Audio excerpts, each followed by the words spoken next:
In this session, we will discuss about India's space sector. India's space sector has transitioned from a government-led research phase to a commercialized new space era. Indian space sector ने government led research phase से कॉमर्शलाइज्ड new space era में अपने आप को transition किया है। Historic evolution of Indian space sector. Indian space sector का historical evolution कैसे हुआ? Foundation 1960 to 1970 established by Dr. Vikram Sarabhai, father of Indian space program. First sounding rocket was launched from Tumba 1963 and ISRO was formed in 1969. 1960 and 70 में Indian space organisation का foundation हुआ। Doctor Vikram Sarabhai which is known as father of Indian space programme, इनके द्वारा establish किया गया था। First rocket जो launch किया गया था वो थुम्बा से 1963 में लॉन्च किया गया था। इसके बाद 1969 में इसरो फॉर्म हुआ। Operational phase 1970 and 1990। 1970 एंड 90 का जो डिकेड है वो ऑपरेशनल फेज है। Launch of Aryabhata 1975 and development of the satellite launch vehicle which placed the Rohini satellite in orbit in 1980. This era saw the birth of the PSLV and GSLV. 1975 में Aryabhata launch किया गया।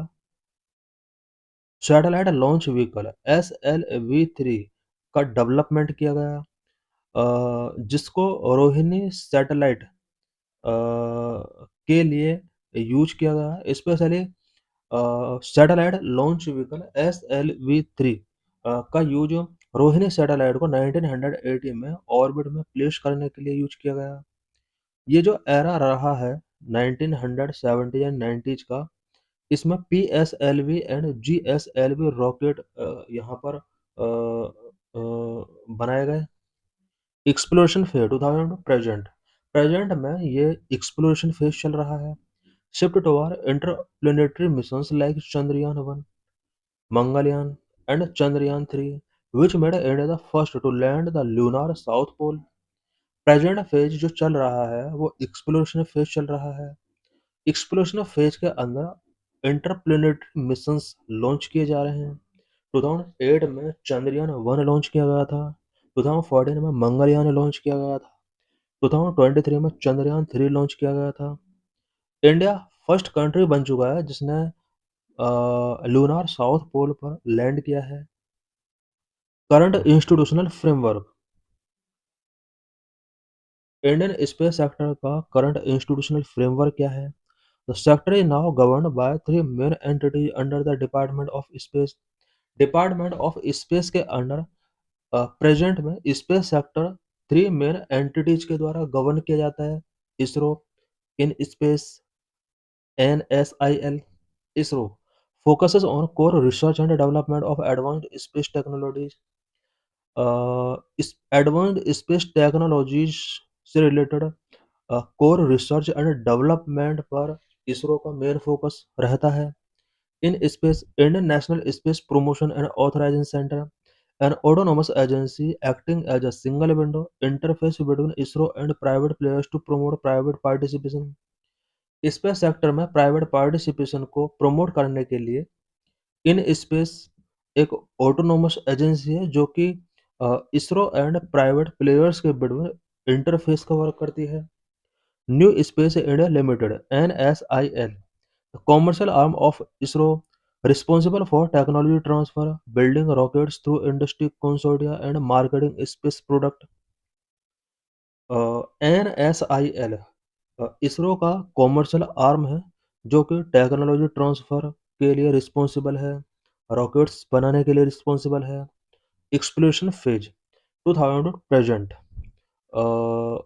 ये slide यहाँ पर repeat हुआ है कि रिसेंट पॉलिसी 2023 से लेकर अब तक गवर्नमेंट की स्पेस सेक्टर से रिलेटेड रिसेंट पॉलिसीज क्या-क्या रही हैं। Indian space policy 2023, liberalised FDI policy, space venture capital fund. Number one Indian space policy 2023। permit non-governmental entities to engage in end-to-end space activities, including satellite operations and rocket manufacturing. Indian space policy 2023 non governmental entities को space activities में engage होने के लिए permit करता है। Private sector अब satellite operations and rocket manufacturing में अपना एक रोल इम्पोर्टेंट रोल प्ले कर सकते हैं। लिबरलाइज एफडीआई पॉलिसी 2024 में गवर्नमेंट ऑफ इंडिया ने एफडीआई पॉलिसीज को लिबरलाइज किया।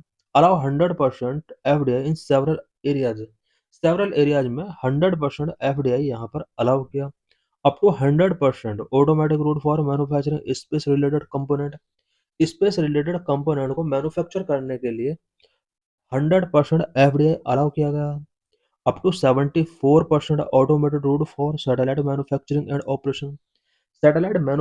एंड ऑपरेशन में 74% तक का यहाँ एफडीआई अलाउ किया गया। Up to 49% for launch vehicle and space port sector में 49% तक एफडीआई अलाउ किया गया। Space venture capital fund rupees 1000 crore fund announced in 2024 to support space startups over 5 years। Space startups को सपोर्ट करने के लिए 2024 में गवर्नमेंट ऑफ इंडिया के द्वारा 1000 करोड़ रुपीज का फंड अनाउंस किया गया। नेक्स्ट 5 ईयर के लिए फंड इंश्योर किया गया। मेजर ऑनगोइंग मिशंस क्या होने वाले हैं? Gaganyaan 2025 India's first human space flight mission to send a 3-member crew to low Earth orbit। Gaganyaan India का first human space flight mission होगा जिसके अंदर अर्थ के लो अर्थ ऑर्बिट में 3 मेंबर सेंड किए जाएंगे। Aditya L1 2024 India first solar observatory mission currently orbiting L1 language point. Aditya L1 India का first solar observatory mission है जो कि L1 लैंग्वेज पॉइंट में ऑर्बिट कर रहा है। SpaceX 2025 a space docking experiment crucial for building a space station and in orbit refuelling के लिए एंड स्पेस स्टेशन बिल्ड करने के लिए SpaDeX space docking experiment important है।